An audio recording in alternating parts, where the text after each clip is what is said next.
A família do meu marido insistiu que nosso casamento fosse na língua deles para que eu não entendesse uma palavra. Você não precisa saber. A irmã dele riu. Meu marido murmurou. É só uma tradição. Então, eu os deixei planejar. E no dia do casamento eles ouviram um anúncio chocante que os deixou sem palavras. Eu tenho 32 anos. Nasci e fui criada no Oregon. Há cerca de 4 anos, mudei-me para Florença, Itália, para dar aulas de inglês. Foi lá que conheci meu agora ex-marido, Bruno, de 34 anos. Ele era engraçado, educado, gentil, pelo menos no começo. Ele falava inglês muito bem e nos demos bem rapidamente. Depois de 1 ano e meio de namoro, ele me pediu em casamento. Eu disse sim. No começo, eu pensei que estava me casando com uma grande e calorosa família italiana. Eu não esperava ser totalmente envolvida em braços abertos, mas pensei que eles pelo menos tentariam me incluir. Só que eles não fizeram. A família de Bruno é de uma cidade na região de Vêneto, cerca de 2 horas ao norte de Veneza. Eles falam um dialeto veneziano, que é muito diferente do italiano padrão. Eu entendo e falo italiano decentemente, mas veneziano pode muito bem ser uma língua diferente. Quando começamos a planejar o casamento, eu trouxe à tona a ideia de ter a cerimônia em inglês e italiano. Meus pais e alguns amigos próximos estavam vindo do Zeuana, e eu queria que eles se sentissem incluídos. Foi quando as coisas começaram a ficar estranhas. Camila, a irmã de Bruno, me interrompeu no meio da frase. Ela riu e disse: "Ah, não. Tem que ser no nosso dialeto. É assim que sempre foi." Eu perguntei: "Podemos fazer uma tradução, ou pelo menos partes em inglês para minha família?" Ela olhou para mim e disse: "Você não precisa saber. Você vai entender a ideia geral." Olhei para Bruno, esperando que ele dissesse algo. Ele não disse. Ele apenas falou: "É só tradição. Você vai entender as partes importantes." Eu me senti desconfortável. Não gostei de ser dispensada daquele jeito, mas Bruno parecia tão certo de que era normal, e eu não queria começar um drama. Eu disse a mim mesma: "É só um casamento. Um dia." Me arrependo de pensar isso agora. Assim que a decisão sobre o idioma foi tomada, fui excluída de tudo. Todas as reuniões de planejamento eram em dialeto veneziano. Eu ficava sentada ali, sorrindo como uma idiota, enquanto todos falavam ao meu redor. Quando eu fazia perguntas, eles diziam: "Não se preocupe, está tudo sob controle." Camila fez uma piada uma vez: "Você ficará surpresa, basta aparecer com o vestido." E eles riram. Nem meu nome foi usado nos convites. Em vez disso, eles escreveram: "Bruno e l'estrangeira." Tradução: Bruno e a estrangeira. Minha família me perguntou se era uma brincadeira. Eu não tinha uma resposta. Quando confrontei Bruno, ele disse: "É só um apelido engraçado. Minha mãe gosta. Eles não estão sendo maldosos." Mas eles estavam. A cada momento, eu era lembrada de que eu não era parte da família, que eu estava sendo tolerada, não bem-vinda. Cerca de 1 mês antes do casamento, percebi que Bruno tinha mudado. Ele parou de falar sobre a lua de mel. Ele não era mais afetuoso. Ele parecia estressado, distante, curto comigo. Eu engasguei com os nervos. Eu não queria ser paranoica, mas tinha esse pressentimento de que algo não estava certo. Então, minha melhor amiga, Renata, veio me visitar. Ela é fluente em italiano. Não no dialeto, mas entende muito. Ela veio comigo para uma das reuniões finais de planejamento. Nós nos sentamos no fundo enquanto eles discutiam os detalhes. Ninguém prestou atenção nela, provavelmente presumindo que ela não conseguia entender. Mais tarde naquela noite, ela disse que eles estavam planejando algo. E não era apenas o casamento. Eu ouvi Camila dizer algo sobre colocar você no seu lugar, sobre mostrar a você do que essa família realmente se trata. Ela disse que o tom estava errado. Não era sobre celebração, era sobre controle. Eu me senti mal. Renata e eu começamos a cavar. Pegamos emprestado um programa que alguém havia deixado em uma cadeira. Estava em veneziano, mas com a ajuda de um tradutor que contratei.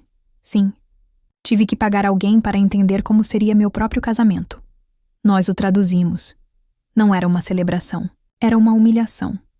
Os votos do Padre Miguel incluíam versos sobre como a noiva vem de fora e deve se adaptar, e como ela deve seguir a orientação do marido para se integrar aos valores familiares. Havia uma sessão inteira reservada para Camila. No discurso dela, ela estava planejando dizer: nós nunca pensamos que Bruno se casaria fora, mas sempre fomos uma família generosa. Nós abrimos nossos braços para alguém diferente, alguém estrangeiro. A palavra estrangeiro continuava, surgindo repetidamente. Até a lista de reprodução de música tinha canções zombando dos americanos. Uma era uma música de piada local sobre como os americanos colocam ketchup no macarrão. Tudo foi preparado para me fazer parecer ridícula, como se eu não pertencesse. Eu chorei naquela noite, então fiquei com raiva. Aqui está o que eles não sabiam. Enquanto eles planejavam meu constrangimento, eu ainda controlava os contratos que eu tinha pago pelo local. Estava em meu nome. Eu tinha pago o depósito do DJ. Eu tinha organizado um tradutor para o meu lado da família. Ela deveria sussurrar a tradução da cerimônia. Em vez disso, perguntei se ela poderia traduzir tudo para mim. Ela concordou. Renata me ajudou a gravar os discursos em um dos ensaios. Ela fingiu estar filmando para o Instagram enquanto capturava o áudio de Camila e do Padre Miguel praticando suas partes. Aluguei um segundo sistema de alto-falantes. Eu o rotulei como anúncios de emergência e o configurei para disparar em um horário específico. Durante a cerimônia, eu tinha um trabalho para o DJ, apertar play, exatamente às 4h23 da tarde. Eu fiquei calma, sorri para as provas do vestido, agradeci a Camila pelo vinho que ela enviou. Por dentro, eu estava planejando destruí-los. Usei o vestido que eles insistiram que eu usasse, uma herança da avó de Bruno. Era pesado e antiquado, mas lindo. Minha maquiagem era simples. Minhas mãos tremiam. Meus pais estavam sentados bem no fundo. A família de Bruno disse a Patrícia que os convidados de honra sentavam na frente. Isso significava a família dele, não a minha. A cerimônia começou. O Padre Miguel começou a falar. O tradutor no meu ouvido repetiu tudo. Era pior do que eu pensava. Ele me chamou de forasteira e disse: eu estava sendo acolhida sob a misericórdia da boa-fé da família. Ele disse: esperavam que eu fosse obediente à tradição. Então, veio o discurso de Camila. Ela sorriu enquanto se levantava. Olhou diretamente para mim e o tradutor sussurrou: esta é a nossa família. Temos orgulho. Estamos unidos e não mudamos pelos outros. As pessoas aplaudiram. Olhei para Bruno. Ele não olhou para mim. Os alto-falantes estalaram. Minha voz foi ligada. Não pré-gravada. Ao vivo. Olá a todos. Pediram para eu não falar hoje. Disseram-me que não preciso entender. Que não cabe a mim questionar os costumes desta família. Que sou uma estrangeira. Silêncio. Silêncio mortal. Ouvi o que você disse sobre obediência. Sobre a sorte que tenho de ser aceita. Ouvi as piadas. Li o programa. Sei o que esse casamento realmente está sendo. As pessoas começaram a se mexer em seus assentos. Vi Bruno sussurrando algo para Dona Vera. Não terminou. Você planejou esse casamento em uma língua que eu não conseguia entender. Você planejou discursos zombando de mim. Você riu pelas minhas costas. A segunda gravação começou. A voz de Camila. O ensaio do discurso. Ela não tem noção. Ela vai ficar ali sorrindo. Vai ser hilário. As pessoas engasgaram. Então, a voz do Padre Miguel. Isso vai ensiná-la como as coisas funcionam por aqui. A gravação foi cortada. As pessoas estavam congeladas. Tia Lúcia deixou cair sua taça de vinho. Ela se espatifou no chão de pedra. A boca de Dona Vera estava aberta. Sua mão agarrava suas pérolas como se isso fosse um funeral. Camila. Camila parecia ter engolido um limão. O Padre Miguel tentou se aproximar, murmurando algo, mas eu continuei. Eu não vim aqui para ser ridicularizada. Eu não concordei em me casar com uma piada. Eu não sou uma estranha sem noção que vocês podem desfilar e humilhar na frente da sua aldeia. Eu me virei para minha família sentada na última fila. Eu vejo agora por que vocês foram colocados lá atrás. Eles não queriam que vocês vissem o que realmente estavam fazendo. Meu pai se levantou. Minha mãe cobriu a boca, lágrimas escorrendo pelo seu rosto. Então, eu disse algo que não tinha planejado. Olhei para Bruno, ainda em silêncio, ainda congelado. Você teve uma chance de parar isso. Você sabia. Você ouviu cada palavra. Você sentou ao meu lado à noite enquanto eles planejavam isso. E você não disse nada. Ainda assim, ele não disse nada. Esse silêncio me diz tudo, que eu precisava saber. Eu estava prestes a ir embora quando outra pessoa se levantou. Uma jovem mulher, talvez na faixa dos 20 anos. Cabelo castanho curto, olhos penetrantes. Eu a tinha visto antes, de pé ao lado de Bruno. Ela caminhou direto até o altar e pegou o microfone da minha mão. Sinto muito. Não consigo ficar quieta. A sala virou para ela. Eu sou Fernanda, amiga de Bruno. Ela olhou diretamente para ele. Ou pelo menos eu era. Ela se virou para a multidão. Nós estamos nos vendo há 6 meses. Suspiros, eu congelei. Eu pensei ter ouvido mal. Minhas pernas estavam dormentes. Camila começou a gritar algo no dialeto deles. O padre Miguel tentou puxar Fernanda para longe do microfone. Ela não soltou. Ele me disse que não estava realmente apaixonado. Que ele estava fazendo isso por sua família. Que ela apontou para mim. Era apenas uma opção segura. Eu não conseguia respirar. Bruno ainda não disse nada. Seu rosto estava pálido. Sua boca abriu e fechou, mas nenhuma palavra saiu. Então eu disse por ele. Você me traiu. Ele não negou. Ele nem olhou para mim. As pessoas estavam sussurrando agora. Não em dialeto. Apenas sussurros altos e confusos. Minha tradutora tirou o fone de ouvido e caminhou até mim. Eles estão envergonhados, ela disse. Eles não sabiam. Alguns deles talvez não. Mas Camila sabia. Ela parecia furiosa, não envergonhada. Ela caminhou até mim. Isso era para ser um evento familiar. Ela sibilou. Você estragou tudo. Eu olhei bem nos olhos dela. Não. Você estragou tudo. Eu apenas mostrei a todos o que realmente era. Ela me deu um tapa. Forte. Suspiros novamente. Alguém gritou. Chega! Foi Gilberto, o gerente do local. Ele entrou furioso pela porta lateral. Isso acabou. Todo mundo saía agora. Eu poderia ter ido embora. Poderia ter levado minha família e ido embora. Mas não fui. Voltei para o microfone mais uma vez. Eu não vim para a Itália para fazer parte de um circo. Eu vim aqui por amor. Amor verdadeiro e respeito. E, em vez disso, recebi mentiras, crueldade e silêncio. E eu quero que todos vocês se lembrem de algo. Eu paguei por este local. Então minha família vai comer. Nós vamos dançar. Nós vamos aproveitar a noite. Eu olhei para Bruno. Você não está convidado. Então eu me virei para o DJ e dei o sinal. Ele tocou a música que eu tinha escolhido semanas atrás. Respect, de Aretha Franklin. Meus pais aplaudiram. Renata agarrou minha mão. Meu primo se levantou e começou a aplaudir. Todos os outros ficaram ali parados, sem jeito, e atordoados, e começaram a sair lentamente. Depois que eles saíram, nós ficamos. Minha família, Renata, alguns primos de Bruno que sussurraram para mim. Não tínhamos ideia. Lamentamos muito. Eu acreditei neles. Comemos a comida, nós dançamos. O fotógrafo ainda estava sob contrato. Ele tirou todas as fotos que pedi. Nenhuma foto de Bruno. Mas foi aqui que piorou. Na manhã seguinte, acordei com mais de 40 chamadas perdidas de Bruno. Sua mãe, Dona Vera, alguns números desconhecidos. Eles queriam conversar. Eles queriam consertar isso.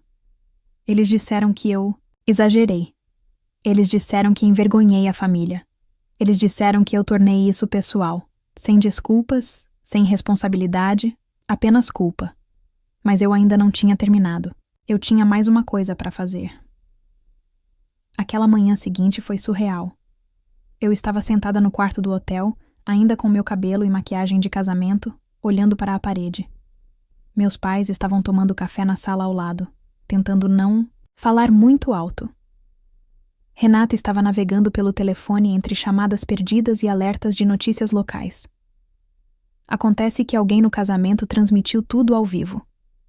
Um adolescente, acho que o filho de alguns primos, achou hilário quando peguei o microfone. O vídeo se tornou viral em nossa cidade. Um lugar pequeno, claro, mas unido. E nada parecido com isso tinha acontecido lá. A legenda. Noiva americana derruba a família inteira do noivo, em 3 idiomas. Por volta do meio-dia, Renata entrou correndo na sala. Seu telefone estava tremendo, em sua mão. Você precisa ver isso. Ela me entregou o telefone. Era uma foto do Facebook. Fernanda, a mulher que expôs o caso de Bruno. Mas ela não estava sozinha. Ela estava com Dona Vera. Estavam rindo, segurando taças de vinho. Família primeiro. Postagem foi publicada apenas 2 dias antes do casamento, com a legenda "Mal posso esperar pela grande surpresa". Então Fernanda não era uma corajosa contadora de verdades. Ela era parte disso. Uma planta. Fernanda nunca deveria confessar. Essa parte não foi planejada. Mas sua presença, sua conexão com Dona Vera, isso era real. Renata começou a vasculhar perfis, conexões, listas de amigos. Encontramos fotos de Fernanda no aniversário de Bruno, com sua mãe, com seu tio, voltando 1 ano inteiro. Isso não foi apenas uma traição. Foi coordenado. A família de Bruno sabia sobre ela. Eles a aprovaram. E pensaram que poderiam me humilhar, no dia do meu próprio casamento, enquanto sua namorada real estava sorrindo na multidão. De repente, a linha de obediência dos votos do padre Miguel atingiu diferente. Não era apenas uma tradição. Era um teste, uma punição, um espetáculo. Recebi uma ligação mais tarde, naquela tarde, do dono do local. Ele parecia nervoso. Senhora, eu fui contatado pela senhora Camila. Ela disse que você quebrou as regras do contrato, que causou um distúrbio. Ela quer que seu depósito seja retido. Ela disse que vai processar. Claro que ela faria. Veja, o que eles não sabiam é que eu tinha gravado todas as reuniões em que estive presente. Toda vez me diziam: "Não se preocupe com isso. Você não precisa saber." Renata me ajudou a organizar os arquivos de áudio. Eu tinha arquivos onde eles falavam sobre usar o casamento para resgatar a honra da família, onde eles riam sobre como a americana não entenderia. Enviei tudo para Gilberto, o gerente do local. 3 horas depois, ele ligou de volta. O reembolso foi processado. E a senhora Camila agora está na lista negra. Era uma nota de voz. Eu não ia ouvir, mas ouvi. Ele parecia cansado. Sem raiva, apenas sem graça. Você não precisava destruir tudo. Não era pessoal. Você simplesmente não entendia a cultura. Minha família sempre lidou com as coisas dessa maneira. Você nos envergonhou. Mas talvez seja isso que você sempre quis. Se sentir como a vítima. Sem desculpas. Sem vergonha. Apenas projeção. Aquela nota de voz foi a última vez que ouvi sua voz. Mas não foi a última vez que ele tentou entrar em contato. Alguns dias depois, Renata apareceu com seu laptop aberto. Você precisa ver isso. Ela puxou um documento. Era uma transferência imobiliária em nossos nomes. Ele havia sido preenchido, mas não assinado. Adivinha quem iniciou isso? Bruno. Acontece que o casamento não era apenas para me humilhar. Era sobre controle e dinheiro. A família de Bruno possui várias propriedades pela cidade, mas estavam com problemas com impostos. Muitas delas. Casar com uma estrangeira era uma maneira de limpar as coisas. O plano: me casar legalmente, me fazer coassinar uma hipoteca, usar minha conta bancária americana, unida à de Bruno, para movimentar dinheiro. Em outras palavras, eu era uma ferramenta financeira. Não apenas uma estrangeira. Uma solução. Um escudo de papel. Eu já tinha falado com meu advogado semanas antes sobre proteger meus ativos. Eu nunca adicionei Bruno às minhas contas no Zesmaewa. Eu nunca finalizei legalmente a fusão bancária. E o casamento ainda não era oficial. Nós não tínhamos assinado a papelada civil. O casamento foi simbólico porque, na Itália, a cerimônia religiosa ou simbólica não é legal por si só. A parte legal, a parte civil, foi marcada para 3 dias após o casamento. Isso nunca aconteceu.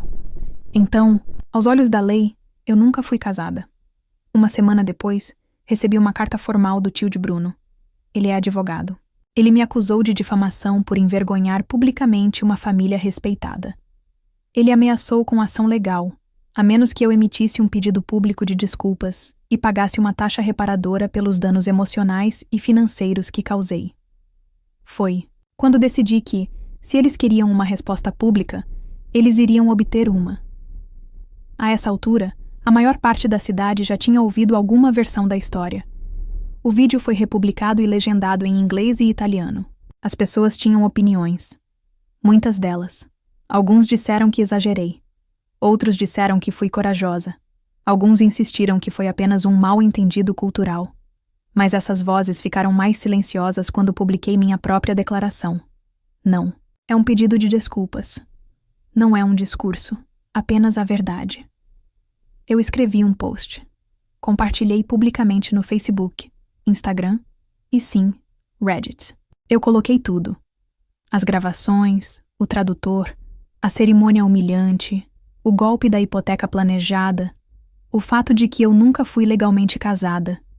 Eu até postei capturas de tela de Fernanda e Camila, e a foto com data e hora. Família primeiro. Explodiu de novo, e foi quando Camila surtou. 3 dias depois, eu estava almoçando em um café tranquilo na cidade. Renata estava comigo. Estávamos finalmente respirando novamente. Foi quando Camila apareceu. Nenhum alô, nenhum sorriso. Ela bateu a mão na mesa. Você acha que é algum tipo de herói? Você é um lixo. Você nos humilhou. Você fez minha família parecer criminosa. Eu olhei calmamente para ela e disse: eu não fiz você parecer nada. Eu apenas segurei um espelho. Pessoas próximas começaram a assistir. Um garçom congelou com sua bandeja no ar. Ela continuou: você arruinou a vida de Bruno. Ele está deprimido. Meus pais não podem ir à igreja sem as pessoas sussurrando. Você sabe o que fez? Renata se levantou. Ela se protegeu. Camila se virou para mim.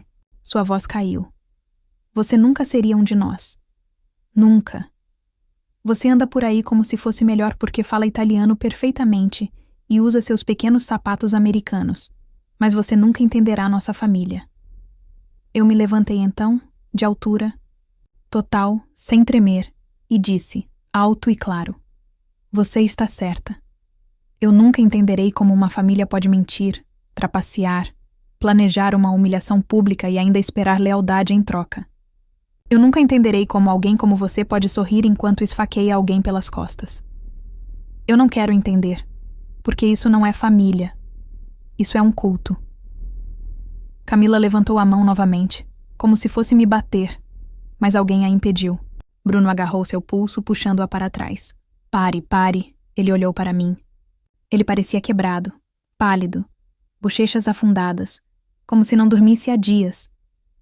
Eu não queria que fosse assim, ele disse. Saiu do controle. Eu não disse nada. Eu não sabia que eles planejavam fazer discursos sobre você. Eu não ouvi as gravações até depois. Eu pensei que ficaria tudo bem. Ele se virou para Camila. Você me disse que manteria isso leve, que seria respeitoso, que Fernanda estaria vindo apenas como uma amiga.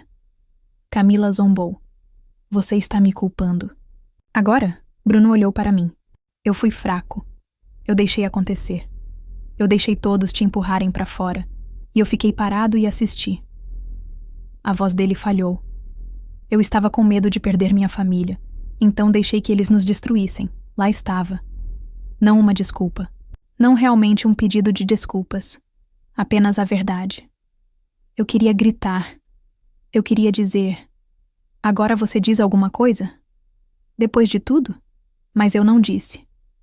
Eu olhei para ele e tudo que vi foi alguém que eu costumava amar. Alguém que me traiu. Não com uma ação, mas ficando parado enquanto eu me afogava. Eu não te odeio, eu disse. Mas eu não confio em você. E nunca mais confiarei. Bruno assentiu. Então, silenciosamente, foi embora. Camila seguiu, ainda furiosa. Ela se virou uma última vez e sibilou. Você vai se arrepender disso. Renata disse, alto o suficiente para todo o café ouvir.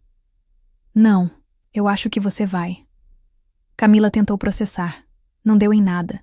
As evidências que eu tinha, e-mails, gravações, a declaração juramentada dos tradutores, eram incontestáveis. Suas próprias mensagens a afundaram. O tribunal rejeitou imediatamente, mas o dano à sua reputação foi permanente. A padaria da família deles perdeu vários clientes de longa data.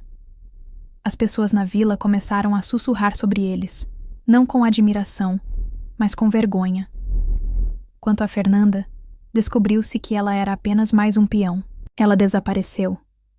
Apagou todas as suas redes sociais. Ouvi mais tarde que ela tinha se mudado para Milão. Bruno me enviou um último e-mail. Sinto muito. Você estava certo sobre tudo. Espero que um dia você possa me perdoar. Eu nunca respondi. Voei, de volta para Oregon um mês depois. Nenhum grande discurso, nenhuma conversa de encerramento com a família de Bruno. Apenas uma ruptura limpa. Pela primeira vez em muito tempo, eu me senti livre. As pessoas me perguntam se eu me arrependo de ter me mudado para a Itália. Não. A Itália não me decepcionou. Eles falharam. Mas eu não me arrependo de ter me defendido. Eu não me arrependo de ter ligado o microfone. Eu não me arrependo de ter me recusado a encolher no silêncio em que tentaram me prender. Às vezes as pessoas dizem, você deve ser tão forte. Mas eu não era. Eu estava apavorada, mas, ainda assim, disse a verdade. Agora, me diz, se você estivesse no lugar da noiva, teria exposto a verdade durante a cerimônia ou lidado com a situação de outra maneira? O que mais te chocou nessa história? A humilhação planejada, a traição de Bruno, o esquema financeiro, a cara de pau de Camila? E tanta coisa. E como você reagiria a cada um desses eventos? Escreve aqui nos comentários. Eu quero muito saber. Se você gostou do vídeo, clique em curtir e se inscreve no canal também. Assim você não perde nenhuma história emocionante. Não esquece, deixa também um comentário com uma classificação de 1 a 10 para mostrar o quanto você gostou. Assista também ao vídeo que agora está aparecendo na sua tela. Até breve.